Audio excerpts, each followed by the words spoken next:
Constantine series premiere, Non-Est Asylum. I really enjoyed this premiere. I think it's a good new addition to pretty much the couple of horror-based shows that we actually have on TV, especially for local television. I think this show is actually going to do pretty well. And this one, they introduced a lot of stuff because it's of course the first episode, so they only introduced some things, but it got pretty dark at some points. Like there was stuff. They showed the guy Chaz get impaled. They showed the woman, like the girl's friend, after she crashed through the building, like just how her body was moving and like her neck and stuff. It looked kind of gross. It was about as far as they could push it on NBC, but I enjoyed that. I thought it looked pretty cool. I enjoyed the graphics they used, or the special effects, I should probably say. But overall, I thought it was actually a really good premiere episode. I enjoyed Constantine as a character.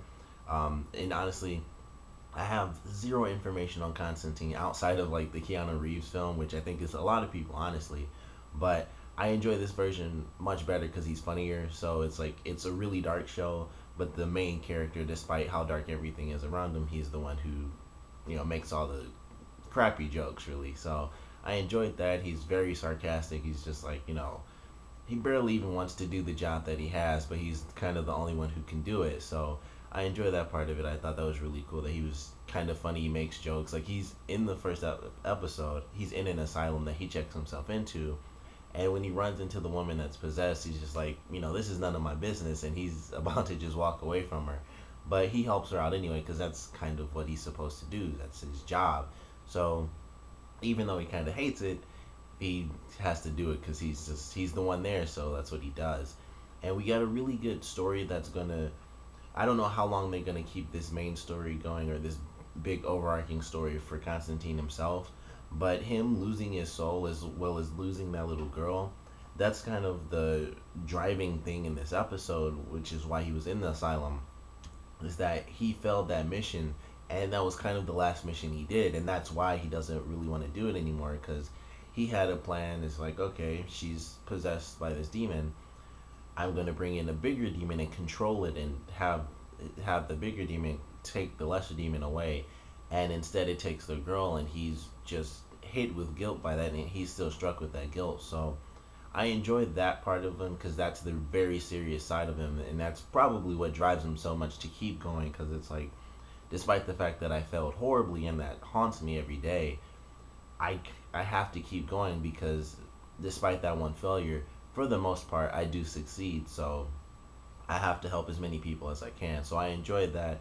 I'd like to see more information on that and just everything, like how that's going to affect him throughout the rest of the series, and possibly some other failures that he may have had that are like lesser failures, but they come back in other ways that help him progress through whoever like the big enemy is going to be of each episode. But I enjoyed Constantine overall as a character. I enjoyed his partner Chaz, even though we hardly got anything out of him. We found out that he's maybe immortal. I know he can at least heal if he's not actually immortal, but that was crazy. When I thought he actually died, I was like, I didn't see that coming. But then he just comes back, and so it was cool. It was cool because I like both of them together because Constantine talks a lot, and then Chaz doesn't.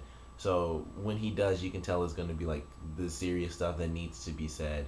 It'll probably come out of Chaz, or it'll just be something else funny because he'll just be like, yeah, and then just walk away because he doesn't say much. But I enjoy both of them. I enjoy them as a team. I enjoy the girl that was in this episode. I can't think of her name, but I think I'm gonna like her character. She's gonna be the one who is kind of like us, and she's introduced into the world. So we'll be introduced to the world of Constantine through her, and I think it'll be pretty good. I think she's like by the end of the episode, Constantine basically manipulates her into wanting to fight against other demons and helping other people, just like Constantine helped her. But I think it'll be cool to see her progress as, I guess, as an exorcist, and see her sort of reach the rank of her father, and also learn about her father because her mother lied to her and told her that her father died before she was even born, and he died like a week before the series first episode. So it'll be interesting to get some backstory on his character, and especially learn about some of the stuff that's inside of his cabin that he has in the woods, which I thought was really cool. He has like the mirror where you can see it through the past. Also, and this was the only reference that I noticed in the episode, but he has the Doctor Fate helmet, which I thought was really really cool. That was a really great reference. They didn't like say anything or anything like that. It was just like here's the helmet of Dr. Fate, which fortunately I know from all my other random nerdy shows that I watch from DC. But I thought that was really cool, and it's been there for a long time. It wasn't like he just got it there or he said anything, too specific. It's just like either you know what this helmet is or you don't. And it was really cool. It was just the helmet of Dr. Fate, and it was just right there. And Constantine told her, it was like, hey, if you might want to put that down before it puts you down. So I thought that was a cool reference. It's like I said, the only one I noticed, but I'm sure there were other references throughout this episode. Other stuff I really enjoyed was the Angel. I really want to see more of him because I want to know, why do the Angels give a crap about Constantine? His soul is damned, and the only thing that we really get out of this episode is that the Angels may or may not, or I guess maybe God, I guess, I don't really know. If Constantine does well, he can possibly get his soul back, and the angels are there to, at least the angel Manny, he's there to look over him. But there's got to be something else going on. Like, honestly, I'm carrying this over from Supernatural because I love Supernatural, but it's like the angels in Supernatural started off really good, and then it's like they're almost as bad as demons. And in this show, he doesn't even really seem to be trying. It's just like, hey, I'm just here to watch over you. I'm going to be real cryptic, and I'm going to just pop in and out of the episode and then just not really have any answers for you. So I'm wondering if the angels have some sort of sinister plan involving him, or if they are really just like, Bible type angels. They're just good, at least for the most part. But overall, I enjoyed this episode. I'm excited to see what we get out of this series. I really love, like I said, the special effects I thought were really well done. They do push it to the max of NBC. Like, hey, we're fighting off against demons and all sorts of crazy crap. We have to show blood. We have to show like the creepy stuff. Like when the girl was at her mom's house, I enjoyed that scene. Like she saw her grandmother, and it was really simple. It was just like, well, it's just creepy. She's stroking her daughter's hair, and then she looks up at her and it's like, it's Nana. And then she, like, her eyes are just black and like black ooze is just pouring out. So it's like they push it to that limit, and they do creepy stuff where it's really simplistic. It's just like, all right, she's just standing there brushing her hair, which is creepy enough because she's a ghost. And then they do like the black ooze stuff, and so I really like the way that they do the makeup and how it's very simple. It's realistic. Not a lot of it was CG except for some of the special effects towards the end.